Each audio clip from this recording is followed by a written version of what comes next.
Hi, everybody.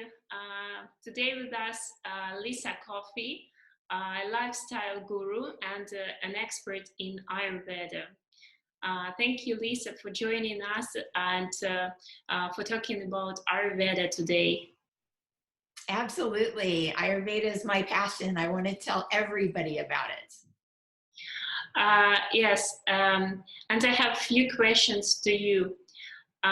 You started as an actress, model, and a spokesperson. So, why and have become a lifestyle guru? Why did you decide to uh, to change your path? Yeah, it's interesting because life always takes us where we're supposed to be. And when I became a mother, I was a young mom. I had my first child at 25. So when he was about in kindergarten, first grade, he was diagnosed with attention deficit disorder.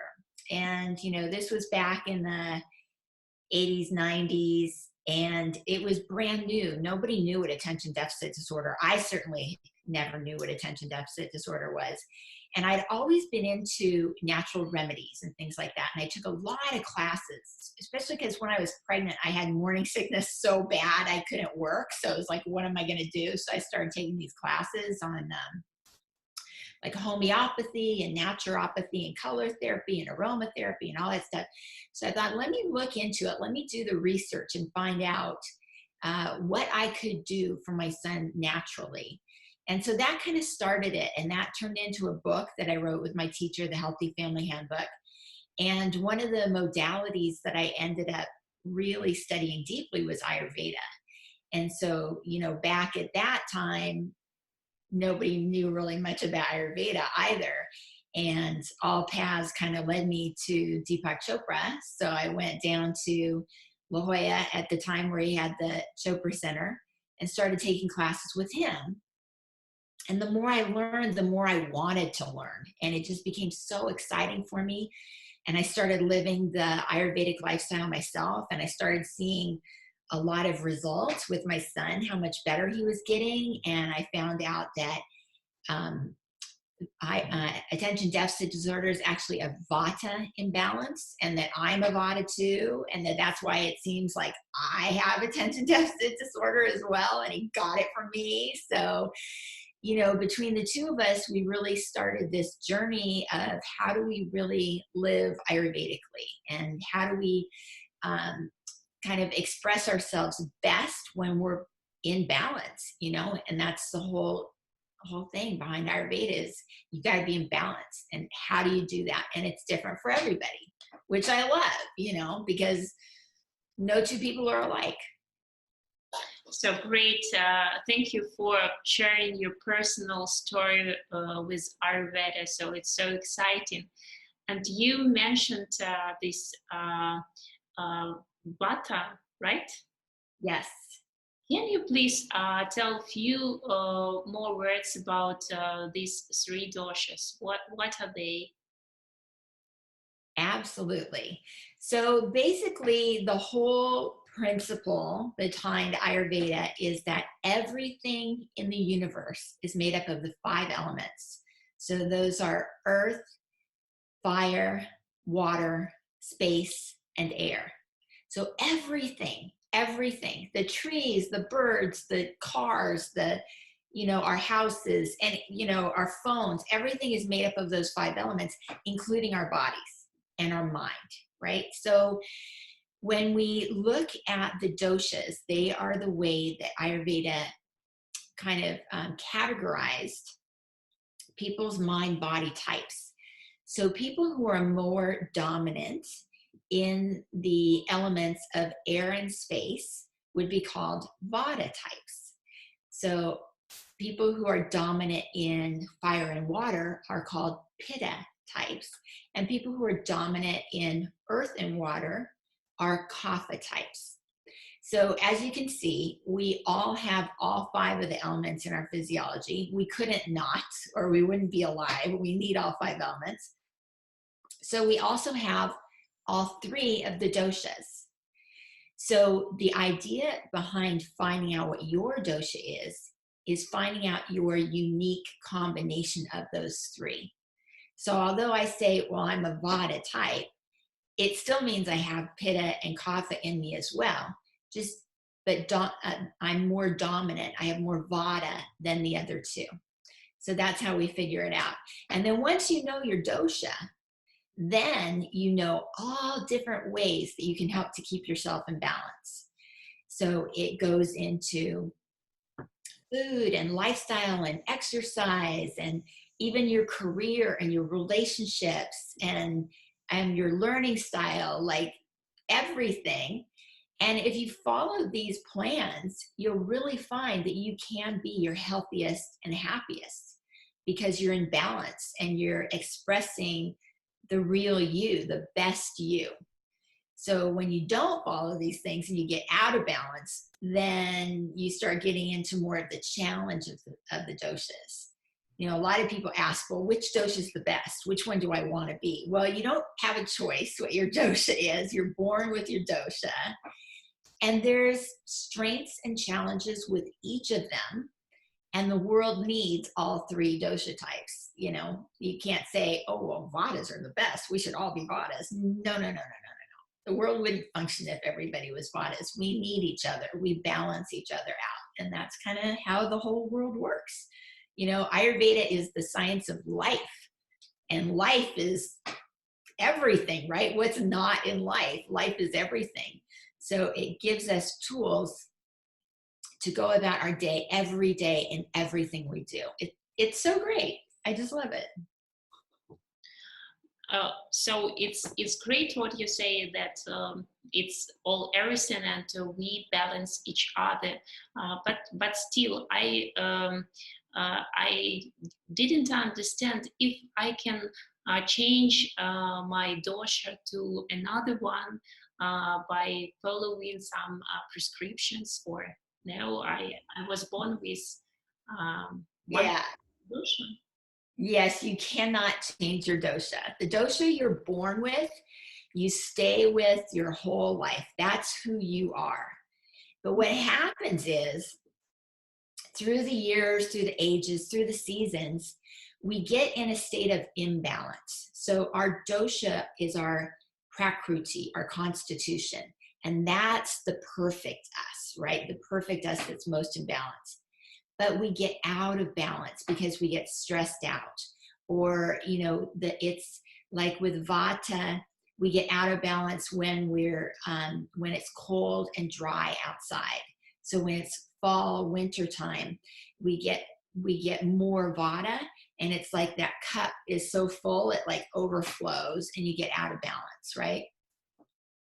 So when Vatas are in balance, we are creative and funny and spontaneous, and we get a lot of stuff done. We have a lot of energy. We have a lot of interests, and we're very much the people who say, yes, let's do that. You know, we're very much the go-getters, and we come up with these crazy ideas that actually are pretty darn good ideas, you know, because our creativity is going. And Vatas tend to be more slim also.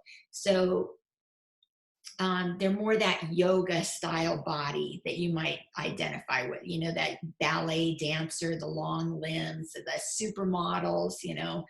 Those supermodels say, oh, I can eat whatever I want. Well, usually they can because they have such a high metabolism, but not everybody can, right? So those are all the good qualities of a Vata that come out when you're in balance.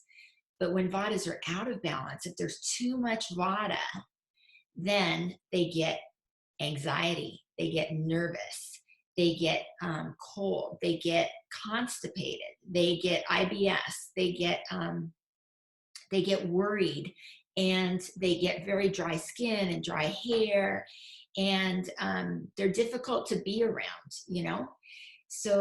So you want to stay in balance. So the idea of following the Vata lifestyle is so that you can shine your best Vata self. And it's the same way with the other doshas too.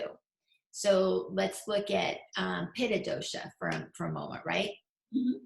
So Pitta people are dominant in fire and water. So they tend to be fiery people, right? they tend to be highly intelligent. They're very, they're thinkers, you know, and they are very discerning. Where the Vata people are very big picture people. It's like, oh yeah, let's do this and this and this. The Pittas are more detail oriented. They hone in on the little details.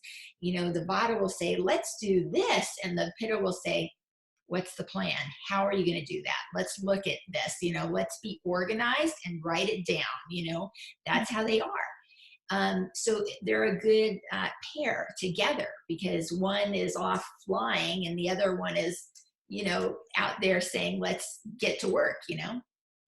So Pittas make very good leaders. They make very good business people. They make good politicians. They're warm all the time. But then, okay, when they get out of balance, like in the summertime when it's too hot, it's hot Pitta time, heat, right? Fire and water make steam, and that's hot.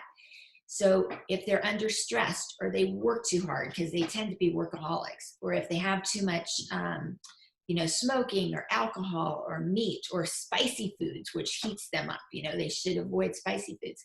Then they can be, instead of being a good leader, now they're bossy.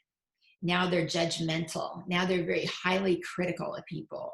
They're irritated. They're angry, you know, and you don't want to be that way, right? They're so competitive, but you don't want to be too competitive. You don't want to be like, oh my gosh, that guy's such a sore loser, right? You don't want to be like that. So following a Pitta plan helps them to stay in balance. And then, so we'll go over the 3 plans after this too, because I don't want to get too much on one dosha, because I'm a Vata, so I'll go off on a tangent and we'll never finish, right? So, okay, so then Kapha people are dominant in earth and water. So Kapha people are very grounded, right? They're very friendly. They're very loyal. They're very generous. They're very kind. They're just loving people. They're very caring. They make good doctors, good parents, good teachers. They're so patient, you know, and they get the work done. They're very responsible. And they're very philanthropic too. They care about the whole world. So when they're in balance, that's what you can expect, is like that Mother Earth, you know, that just give me a hug and everything's great, you know. But then when they're out of balance, if you get too much earth and water, what do? You get mud, you get stuck, you get heavy. So they can be depressed, they can be unmotivated, they can be lazy, you know, that kind of thing. Kapha is also very heavy, so they can overeat, you know, and they can become heavy and overweight, which is not good. So we want to work on a Kapha routine to help keep Kaphas in balance. And all of us are a little bit Kapha during the springtime, when, you know, the blooms are blooming and we all get that hay fever and that allergy kind of season, and you feel kind of phlegmy and heavy and stuck kind of that way. That's Kapha. That's Kapha showing up in all of us. So, okay, so how do we keep Vata in balance? So what we do with Vatas is always, you have to remember the scientific principle of like attracts like, right? So Vatas, being light and cold and rough and dry, they tend to want to eat chips, right? Chips and crackers and things like that. That's what they'll tend to snack on. But that's not what they should have. They need to have the opposite. So they should have warm cooked foods like stews and puddings and soups and dal. Dal is this lentil soup we make in Ayurveda, and it's so healing and wonderful and good for your digestion. You know, Vatas have very sensitive digestion because there's not a lot of fire in there. So if they eat too many cold, dry foods, then they just get gas. They don't want to eat raw foods ever, because, you know, foods, in order to be assimilated into the body, need to be cooked. And if they're not cooked on the outside of the body, then they need to be cooked on the inside of the body. And Vatas just don't have enough fire to cook those foods. So the food sits in there, and it's like putting a vegetables in a pan where the gas is coming, but there's no flame. It's just you get more gas, right? So Vadas tend to get gas if they eat raw food. So they need to cook their food and then eat. Also, Vadas need to remember that they don't have a huge store of energy. So although they get bursts of energy, they're kind of like a hummingbird, so the hummingbird is flitting over here and flitting over here and flitting over here and flitting over. But at some point they sit on a branch, they have to catch their breath and rest. You have to rest. You can't keep going, because if a Vata keeps going and going and going and going, then boom, they hit the wall and they're down for the count. It's like, oh, I got to recover. I'm exhausted, and it takes days to recover. So they just need to remember to pace themselves and not overdo it. They tend to get excited and want to do everything, but they could be easily worn out. So they got to really watch that. So what else? Yeah, so that's about it. And Vadas are creative, so they need to express their creativity. If they can't be creative, then they're not going to feel good about themselves. They have to find some outlet for their creativity, whether it's writing or baking or painting or, sculpting or gardening or whatever it is. They need to be doing something creative in order for them to feel happy and good inside, to get that joy mojo going for them. Okay, so then Pittas. Pitta is the same thing, like attracts like, right? So Pittas are spicy and hot. That's what they tend to like. They're like, oh, I can eat anything. I want those spicy foods. They'll order the spiciest thing on the menu. But that's not good for them, because fire makes more fire, and you got volcano going on over here, and then they're really hard to get along with. So they need cooling foods. They need foods like salads and cucumber and zucchini and watermelon and mint and cilantro and coriander. Those kind of things are much more cooling for them, and that will help keep them in balance. Coconut is another really good one. If you've got a Pitta partner who keeps coming home from work, like steam coming out of his ears or whatever, a hard day at work, give them a little coconut water or a coconut smoothie, kind of get them settled down. Say, hey, why don't you take a nice cool shower before dinner or whatever, just kind of wash the day off. So helpful, so helpful. Any kind of water sports are good for Pittas, even skiing, but swimming, anything to be around water and have that cooling energy is really good. They tend to be so competitive that it's a good training for them to be on a team. Of course, they'll want to be the team captain because that's how they are. But to be around people, Kaphas and Vadas, who are in it just for the fun, just for the game, so that they can just play and lighten up, Not everything has to be a project for them or a job for them, or I have to be the best, or I have to win. We need to take that burden off of them and let them see that they can just play. Life can be fun. And then Kaphas. For Kaphas, the two things I tell them always is exercise and socialize. So for Kaphas, they tend to be stuck and they don't want to exercise. They want to sit on the couch and just chill. They just want to relax. And, like attracts like. So when they want to be around other Kaphas, because that's how other Kaphas feel too.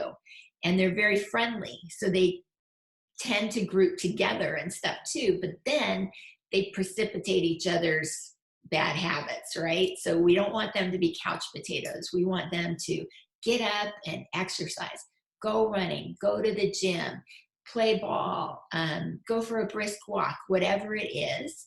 Get out there, exercise, and socialize. Because remember, the doshas are body and mind. And socializing really stimulates that kapha mind and gives them that motivation. If they could be home like perfectly content to sit around and watch movies all day, right? But if a friend calls and says, hey, you want to go to the park? I'm going to take my dog for a walk. They'll be like, yeah, I want to go with my friends. You know, I want to talk to them. So then that'll help get them out of the house. So that just motivates them. That puts a little fire under them. For food, they run a little cool, so they need warm foods as well, but they need light foods, not heavy foods. They need to stay away from fried foods, and they need to stay away from dairy foods. Dairy foods cause congestion, which makes them more cough-like, more sticky, more stuck. So if they just follow those two rules, they'll be much happier, much more balanced. Does that make sense? Yes, it's great. Oh, good. Thank you for such a great structure for these three doshas. And you, while you was describing Pitta and Vata types, I found myself first as a Vata and then as a Pitta, and sometimes it can be confusing. I mean, to read a description and to understand exactly which dosha is mine. What would you recommend for people to understand exactly their dosha? So you have to remember that since we have all the elements, we do have all of the doshas. And some people might be so close in two that they're like a double dosha. So they might be a Vata Pitta like you, or a Pitta Vata.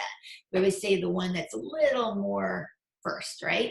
So I have a lot of Pitta in me too. I have a lot of Kapha in me too, but I'm mostly Vata and then Pitta, then Kapha. So if you have that kind of a strength, then you want to follow the Vata diet and the Vata routine during Vata season to help keep you in balance. And then you want to follow the Pitta diet and balance to keep you in balance during Pitta season, right? And there's a lot of different ways you can find out your dosha. You can take the quiz online. I've got at whatsyourdosha.com. You can take a little quiz. This is not very scientific at all. It's just for fun. It's just for your own self-knowledge to kind of give you a better idea, right? If you really want to know your dosha, the best thing to do is to go see an Ayurvedic practitioner. And then that practitioner will give you a full evaluation. They give you a lot of forms to fill out. They ask you a lot of questions that you'll be like, why are they asking me this question? Like, do you like it when it rains? You know, are you happier in the summertime? You know, things like that. You're like, what does this have to do with anything? But it does. It really does. And they'll look at your health history and stuff like that too, because certain doshas are more prone to certain conditions, right? And then what they'll also do is they'll take your pulse. So in Ayurveda, it's a 3-finger pulse technique. So they have Vata, Pitta, and Kapha. And then they, on this side of your wrist, if you're a woman, it's your left wrist. And if you're a man, it's your right wrist. And they'll listen. They'll listen at different levels. So it might be right on the top, just listen. And they're listening for 3 pulses. And then they press deeper and they press deeper and they press deeper. And then they can see the different levels of the doshas. And it's fascinating. And if somebody's really good at it, it's almost like they're psychic. They'll tell you all this stuff about you. It's amazing. They can also do a reading by looking at your eyes. It's like an iridology kind of thing. And by reading your tongue. So they'll look at all kinds of stuff, you know, your height, your face shape, all kinds of stuff. And they will hone in and find your exact perfect balanced dosha. And they'll also be able to find out where your imbalance is, where your state of imbalance is. Because once you know where your state of imbalance is, they'll know how to get you back to your state of balance. See? It all works together. It's amazing. It's totally amazing. And I think your book, What's Your Dosha, Baby, can help, right? Yes, because I've got the quiz in there too. And what's fun about this book is that it matches up people by their doshas. So it's the only book that's ever been written about Ayurveda and relationships. So I remember back in the 70s, and I'm really dating myself here, but there was a book written by Linda Goodman called Love Signs. And she is an astrologer. So she matched people up by their astrological sign. So she would say like a Taurus woman with a Libra man, or a Aries woman with a Pisces man, or whatever it was, right? And then go through all the strengths and challenges in each aspect of the relationship. And so I remember one day I was sitting in one of Deepak Chopra's classes, and he was talking about the doshas and personalities, and that book came back into my mind, and I thought, oh, I wonder if anybody's ever matched people up by the doshas. That would be so interesting. Mm-hmm. And I looked and looked and couldn't find a book. So I'm like, oh, perfect. I'm going to write that book. So I did. And it ended up being like a bestseller, because who doesn't want to know about how to get along with people, right? And it follows not just in your love relationship, but in every relationship with your parents, with your kids, with your boss, with your friends. Just gives you little insights into, you know, the dynamics of how you relate to each other. So it's really fun. I like it. I think a lot of people get a kick out of it. And for me, it's easier than the astrological signs, because there's 12 astrological signs, right? So there's like 144 different matches, right? But in the doshas, there's only 3. So we go by the 3. It's a lot easier to remember. Did you expect that your book will become a bestseller? I didn't expect it, but I was really happy when it did. And it came out in 2004, and it's still selling really well, which makes me happy. You know, it's on Amazon and everything, and the publisher still keeps printing it. So that's all good news. Since that time, though, I've got 17 books now that I've written. 17? I have information that you have 10 books, and yeah, I got to update my bio, because I keep writing them. I write them faster than I update my website. It's crazy. But lately, what I've been getting into is, like, when you learn about Ayurveda, you understand that the whole point behind Ayurveda is to help us understand who we are. And it's a very good tool to do that. You know, we can get so much insights about ourselves by looking at our dosha and looking at our nature, because our dosha is really our nature. And how do we fit in with nature? And what is our role in this life, right? What is our purpose? It can be a very, very deep practice, you know? So once you get into that, you know, it's like Ayurveda is related to yoga. Ayurveda is related to meditation. They're all sister sciences. So when you want something more, it's like, oh, okay, I'm going to do yoga now. Oh, I'm going to do meditation now. And it's this cumulative effect. I always tell people who do yoga, but they don't do Ayurveda, it's like, how can you do that? You know, it's like you're wearing your left shoe and not your right shoe. They're sister sciences. They go together. They're meant to be practiced together. And when you do practice them together, you'll find out how much more you get out of each of them, because it's really synergistic. One helps the other. It's amazing. So after I got into all that kind of stuff, and I learned from Deepak, I'm one of his primordial sound meditation teachers. And then what opened up for me is this whole world of Vedanta. So Vedanta is the philosophy that came before even yoga, meditation, and Ayurveda. Vedanta is the Vedic text through which all these philosophies are brought forth into the world. And it's 5,000 years old, and it's so rich in spiritual content too. You mentioned astrology as a science, Ayurveda as a science. Vedanta, you said, is philosophy. You say science. What do you mean, science? These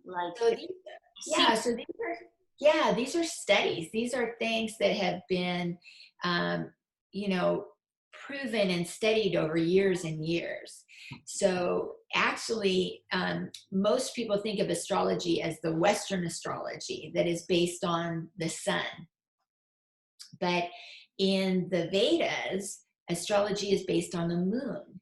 So there's another kind of astrology called Jyotish astrology. It's also called Eastern as opposed to Western astrology. And there's a little bit of a difference. It's like a 22-degree difference because, the lunar calendar is different than the solar calendar. So from the time that this was starting to be recorded, now everything is like 22 degrees apart. So when you get into the Vedanta and the Vedas and Ayurveda and everything else too, you're like, okay, well, now I want to know what's my astrological sign. But if you do it in Eastern astrology, it might be a little bit different than your Western. So for example, my birthday is April 25th. So in Western astrology, I'm a Taurus. So I always grew up, oh, I'm a Taurus, I'm stubborn, I'm the bull, I'm what I had that identity. But when you do the chart in Eastern astrology, it's 22 degrees different. So now I'm actually an Aries. So now you calculate it like that. And because it's based on the moon, your moon sign, your rising sign is more important than your sun sign. So when you're following Eastern it's Jyotish astrology, you look more at your rising sign. It's like, where's your moon, And I have a Leo moon. So now I look at the Leo and say, oh, this is interesting because now I have these traits. And I'm like, yeah, this totally makes sense. It's fascinating. It's very deep. But yeah, it's also, there's another science. I mean, everything's related. That's what I love about Vedanta and Ayurveda is it shows us how everything is related in life. Like we always hear, oh, we're all one and this is one big universe and there's no distance between us. There's no time and space, but it explains how this all works, right? So there's another science called Vastu, and it's the science of architecture. So this is very much like feng shui. And a lot of us have heard of feng shui, right? So feng shui is from China. Well, where did they get feng shui? They got it from Vastu, from India, just like Buddhism came from Hinduism. Like the Buddha was a Hindu before he became Buddha, and then Buddhism came, right? So before feng shui, there was Vastu, and Vastu came out of these same scientific texts. And what Vastu does is it shows the science of our environment and the energies that flow east to west, west to east, north to south, through the directions, and what happens when there's a hill there, or a tree there, or a body of water there, and how the energy changes, and how we relate to that, and how when we build a structure, a house somewhere, those energies are affecting the structure. And how when we are in the structure, how are we affected by those energies, right? Sometimes we're imbalanced, and all these sciences are focused to help people to enhance their life somehow. And still, what are the principles of Ayurveda? So the main thing is about balance, okay? So when you know your dosha, you know your state of balance, and you know what's going to set you off.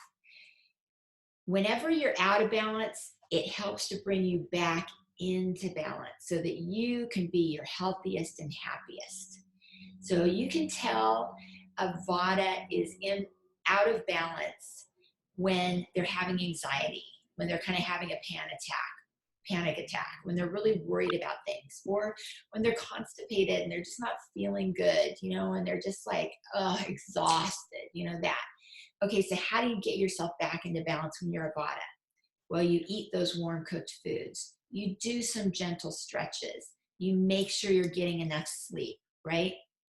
It's all these simple and it kind of like common sense things, but we don't do them, right? We keep thinking, oh, I'll just, push through it, or I'll just have a big breakfast, or, I'll just, I just need some wine or whatever.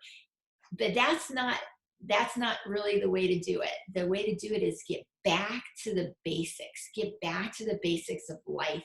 What does your body need? What does your mind need? Not what are the commercials on TV trying to sell us, you know? What is good for me? So if Pitta is imbalanced, it'll look like somebody who's really pushy, bossy, irritated, angry, you know, like, you know, a workaholic and complaining. Pitta is complaining, you know. So that means they're out of balance. So what do you do with them? Cool them down, you know, let them go for a swim, take a walk in the moonlight. That lunar energy, that soma is so good for them, you know, that kind of thing. Cool them down, listen to some soft music, play a game, get them laughing, you know. Life is fun, not, oh, life is hard, right? Life is fun, lighten them up. That helps get them back in balance. And then kaphas, if they're feeling lazy or unmotivated or depressed, just exercise and socialize. That'll help them, get them motivated. It's like too much exercise gets vata worn out. But there's never too much exercise for a kapha. They can go, go, go, go, go, go, go. And it gives them more energy. That's what they need, right? So I couldn't say to a vata person, oh, go run around the block. No, that won't be good for them. They'll just be exhausted. But if I say for the kapha, go run around the block, he's going to come back going, yeah, feel great. That was good. That was really good. I got it now. I'm ready, you know? So it's knowing who you are and what you need and finding balance for your mind-body type, for your physiology, what works for you. It's not a one-size-fits-all program at all. It's just not. It gives you these insights into you so that you can also help those people you love around you, you know? Like my husband's a pitta, so I understand what a pitta needs. It's different than what I need, but I can give him some coconut water and stuff where it's not going to do much for me, but it'll help him a lot, you know? So it helps. We can help each other in that way. And he knows when I get out of balance, it's like, you know what, maybe let's go to bed early tonight because you need your sleep. Or, you know, do you need another blanket? You look like you're cold. So we can help each other. It's nice that way, because when we're stressed out, when we're out of balance, we tend to forget, you know, what we really need. And it's good to have a partner there, somebody, a friend, to help remind you and get you back on track. Great idea. The idea that we can get ill when we are out of balance. Do you think this is the main reason why we get ill? Absolutely. Absolutely. When we're out of balance, we're more vulnerable. Our immune system goes down, right? So we're more susceptible to illnesses, to disease. So, you know, if we are super in balance, then our immune system is strong, our digestion is strong, and we're not going to be susceptible to illness. But if we're in that weakened immune state, then any little thing that comes along, we can catch it, right? So we want to stay in balance to be our healthiest and happiest, and that helps us to keep our immune system strong so that we can handle anything. But, you know, the problem today with our modern society is stress. Stress gets us out of balance, and there's nothing we can do to stop stress. It's just a part of life, right? You get in your car and you're stressed because you're in traffic. You go to the store and you're stressed because the prices have gone up and it's a long line of people at the thing and you're in a hurry. I mean, there's stress. You go to your mailbox and there's a bill and you're like, how do I pay it? I mean, you can't stop stress. But when you can do is adjust your reaction to stress. How do you handle stress? And when you're in balance, you handle stress so much better, right? You keep it all in perspective and you do what needs to be done. You know, it's that kind of karma yoga mentality of I'm going to do the work that needs to be done and everything else is going to get taken care of. So it's just, we're going through it. We're all in this together. You know, we're supported by the universe. That's another really big lesson you learn with Ayurveda, is we're supported by the universe. Nature gives us all of the medicines we need. And most of those medicines are just in the foods that we eat. Mm. There's a very famous proverb in Ayurveda that says, when digestion is strong, medicine is of no need. But when digestion is weak, medicine is of no use. So, you know, make sure your diet is good, your digestion is good, and that's going to take care of like 90% of stuff anyway. So you're not going to have to worry, oh, it's cold and flu season, what am I going to do? You know, and you're popping the cold pills and spraying the antiseptic everywhere. You're going to be like, I'm healthy, nothing can touch me, I'm good. It can be that easy. Yes, it sounds great that just changing the diet, we can get rid of some illnesses. Absolutely. And you said about digestion, and I just understood that there are two main food parties. Let's call them parties. Okay. Vegetarians and meatarians. Oh, okay. What Ayurveda says about meatarians or about vegetarians, who are right? So basically, Ayurveda recommends a vegetarian diet, not a vegan diet, because in Ayurveda, there are certain dairy products like ghee, which is clarified butter, which can be very medicinal, especially to Vata types, because Vata types are so dry, right, and so rough. And so that ghee is very lubricating to the whole digestive system. And when you're looking for ghee, you want to look for cultured ghee, which means that instead of just taking the cream and turning it into butter, they take the cream, turn it into yogurt, and then turn it into butter. So it has all these cultures and probiotic benefits to it. And then they also like paneer. Paneer is kind of like a firm cottage cheese type of thing, but it's a very good source of protein. So those two things in Ayurveda, oh, and yogurt, because yogurt also has those probiotics in it. It helps cool down a lot of foods, and it helps with your digestive tract quite a bit. So because those three things are prominent in Ayurveda, it's not a vegan diet, it's a vegetarian diet. And you can also get a lot of protein from lentils and beans and sprouts and things like that. In Ayurveda, meat is only recommended as a medicine. So if you are ill, then you might have some bone broth or something like that, or some chicken, some fish, things like that. But it's not a part of the regular everyday diet. Meat just isn't a part of the regular everyday diet. Now that said, if you have a chronic condition like people who are diabetic, for example, they need very high protein diets. And with our Western foods, it's difficult to get. So most people who are diabetic, they should at least have some chicken or fish every day, a little bit, you know, to make sure they're getting enough protein in their diet. But otherwise, you know, there's even protein in vegetables. So as long as we're eating a balanced diet and getting enough variety in the diet, we're good. It's interesting because in Ayurveda also, how do you know what a balanced diet is, right? Well, in Ayurveda, there are 6 tastes. There's sweet, sour, salty, bitter, pungent, astringent. So if all of those 6 tastes are represented in a meal, that's a balanced meal. It's when one of those tastes is not present that we get the cravings and we tend to overeat.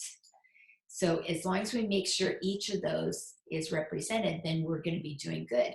And it's pretty easy to get those these days because there's spice blends like garam masala. You can just add to foods and it has all 6 tastes in it. Yeah, it's really good. I think in the Western diet, most often we have sweet, sour, salty. So we get too much sweet, sour, salty. So no wonder here we are, so many people are overweight or obese because they're eating too much sweet, sour, salty. They aren't getting bitter, pungent, astringent, which is the dark green leafy vegetables that we need so desperately. Also, people in the West tend to be totally addicted to coffee, right? Every day people are going to Starbucks or whatever. Everybody's carrying around a little paper coffee cup. Like who are we without it? You know, you have to have your paper coffee cup. So why is that? Well, the caffeine, which is a stimulant, which we really don't need. If we're in balance, there's no need for stimulants. And if you're a Vata, that caffeine is poison to you. You should not have it at all. But also because the coffee has that bitter taste. And we crave what we need. Our body tells us what we need, right? So if we need more of that bitter taste, we're down in the coffee to get it. But what we really should be doing is having some spinach or some kale or some Swiss chard or something like that. And that's going to serve us so much better. It's not going to have the acid or the caffeine or all that other stuff that, you know, here you are satisfying bitter, but you're putting something else way out of balance. Now I know why I'm addicted to coffee. I need to add some spinach and eliminate coffee consumption. Yes, and if you need that hot drink, have some nice herbal tea. There's, you know, you can get some cinnamon tea, things like that. They have nice spicy that'll kind of give you that oomph, you know, that boost. But yeah, coffee's not the best thing for us, definitely. And I have 2 more questions. Okay.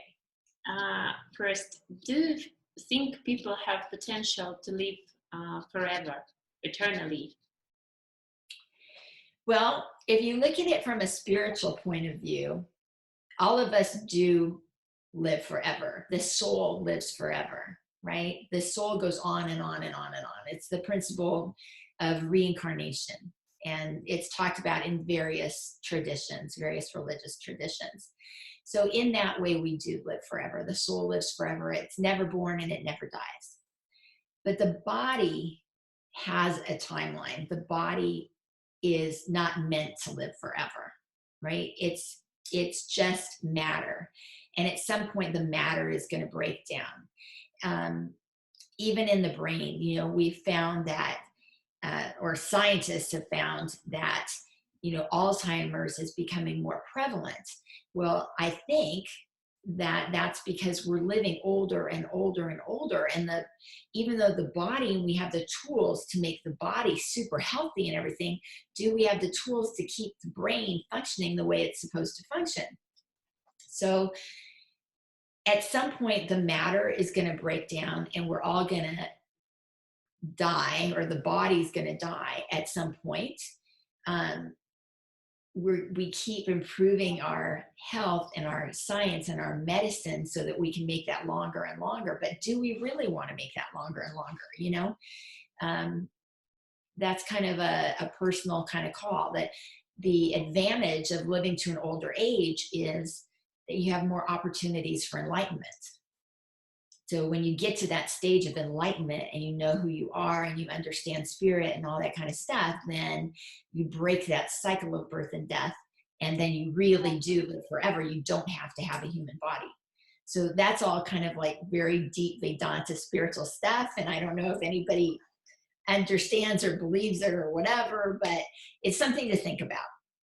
So I think it's just good to keep our bodies healthy as long as we can, so that we have opportunities to learn and grow as long as we're alive, so that we're enjoying our life as long as we're alive. Thank you. And if you had an opportunity to send a message to humankind, what would you say? I would say the most important thing to know in this world is to know who you are. So we can study history, we can study science, we can study music, we can study whatever. And if that helps you to know who you are, great. Because at the end of our lifetime, that's the big question we all need to look at is who are you? And you can learn that a lot through Ayurveda by learning your dosha and learning how we tick and learning what is best for us and what feeds us and what makes us happy, right? So if you just think about that every day, you don't have to answer the question every day. Just think about it. Who am I? What can I learn about myself today? You know, it's like a microcosm, macrocosm thing. You learn about yourself, you learn about the world. You learn about the world, you learn about yourself. But that's the whole point of life. That is why we're all here. That is the one purpose we all share, is to know who we are.